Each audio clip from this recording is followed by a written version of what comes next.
Well, $60 billion aid deal for Ukraine is being blocked by conservative Republicans. House Speaker Mike Johnson saying America has to take care of its own needs first. Yahoo Finance's Rick Newman has the details. And Rick, you're calling the blocking of Ukraine aid, in your words, dumb logic. Why?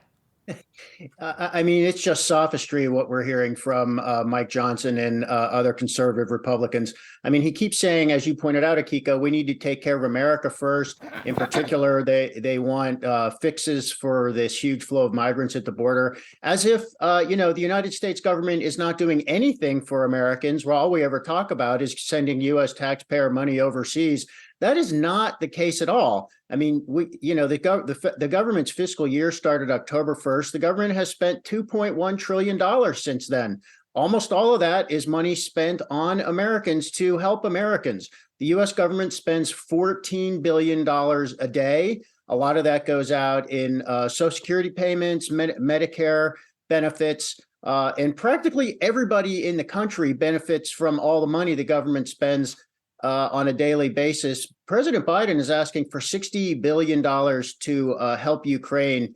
That is equivalent to only 4 days worth of spending. That's what the U.S. government spends in 4 days. And most of this is not money. We're not sending stacks of $100 bills to Ukraine. That's not what they want. What they desperately need is weaponry. And almost all of that is made in the United States by Americans. So, I mean, what's really going on here is Republicans are just trying to stoke immigration problems. They want this to be a big election campaign point for President Trump. So they've actually blocked bills to actually do what they say they want to do, which is fix immigration. There is legislation to do that. Republicans won't vote for it. So this is just circular logic. And honestly, what Americans should get behind is just more funding for Ukraine. Rick, have to ask you about what played out yesterday in Michigan in the primary there. Of course, there was a lot of questions going into that primary for President Biden, given the huge demographic of Arab Americans saying they're going to be voting uncommitted. We saw that they exceeded more than 100,000 votes there.